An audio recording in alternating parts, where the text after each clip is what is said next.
अस्सलामुअलैकुम, आदाब। Express news में आप सभी का इस्तकबाल है। मैं हूं सानिया। मौलाना महमूद असद मदनी का कहना है कि पुलिस के गैर अखलाकी रवैये से जाहिर होता है कि वो इस्लामोफोबिया के मरज में मुब्तला है और फिरका परस्त ताकतों की सोच से मुतासिर है।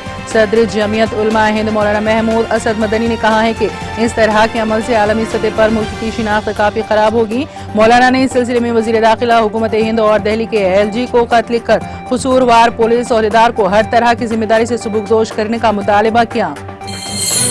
रियासती हुकूमत ने RTC मुलाजिमीन के लिए PRC का ऐलान कर दिया है।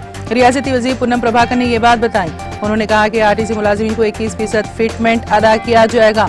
1 जून से नए फिटमेंट पर अमलावरी होगी। इस इकदाम से RTC पर माहाना 35 करोड़ का बोझ पड़ेगा। हैदराबाद के रुकने पार्लियामेंट असदुद्दीन ओवैसी ने करोड़ों रुपए के कामों का संग बुनियाद रखा। इन कामों में याकुतपुरा असेंबली हल्के के मुख्तलिफ म्यूनिसिपल डिवीजनों में 20 वाटर पाइप लाइन बिछाने के काम और 12 सीवरेज लाइन के काम शामिल है। मीडिया के नुमाइंदों से खिताब करते हुए असद ओवैसी ने कहा कि मार्च के तीसरे हफ्ते से काम को बुनियाद बनाया जाएगा और जल्द अज जल्द मुकम्मल कर लिया जाएगा। जगतगिरी गुट्टा पुलिस स्टेशन हुदूद के तहत कुतुबुल्लापुर में एक नाबालिग लड़के के साथ एक शख्स ने जिनसी ज्यादती की।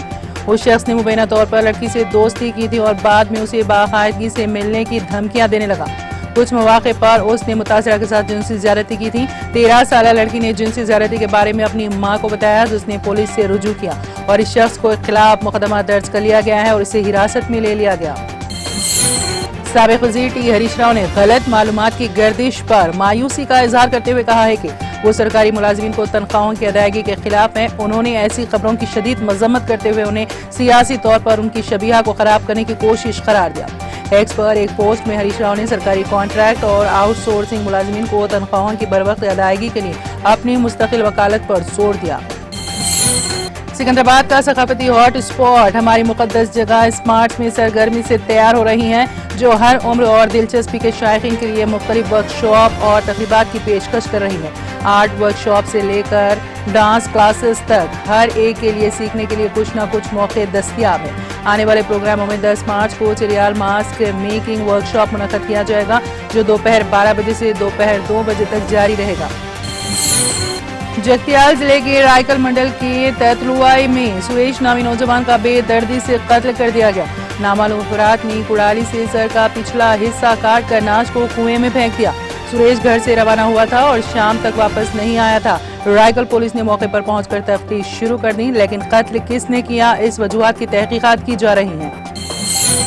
TDP के सुप्रीमो N चंद्रबाबू नायडू और जनसेना पार्टी के लीडर पवन कल्याण ने एक बार फिर मरकजी वजीर दाखिला अमित शाह से कौमी दारुल हुकूमत में मुलाकात की, ताकि आंध्र प्रदेश असेंबली और लोकसभा के इंतखाबात के लिए सीटों की तकसीम पर तबादला ख्याल किया जा सके।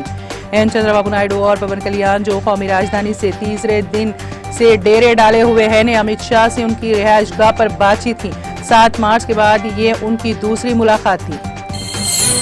कांग्रेस पार्टी ने महबूबनगर लोकल अथॉरिटीज के हल्के से तेलंगाना कानून साज कौंसिल के जिम्मे इंतखाब के लिए मानी जीवन रेड्डी को अपना उम्मीदवार नामजद किया है।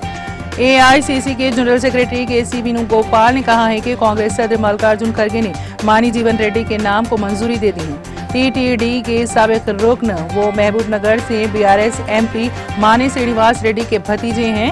MLC जिमनी इंतखाब में जीवन रेड्डी का मुकाबला BRS के N नवीन कुमार रेड्डी से होगा। हफ्ते के रोज जनूबी कोरिया के जनूबी साहिल शहर टोंगयोंग के करीब माहीगिरी की एक कश्ती उलटने से 7 अफराद लापता हो गए। 29 टन वजनी इस बहरी जहाज में 2 जनूबी कोरियाई और 7 इंडोनेशियाई बाशिंदे सवार थे, जब ये सुबह 6:29 पर जनूबी गैंगसोंग सूबे के एक जजीरे से 68 किलोमीटर जनूब में पानी में उलट गया। इसी के साथ एक्सप्रेस न्यूज यहीं पर खत्म हुई। आप इजाजत दीजिए और देखते रहिए TATV।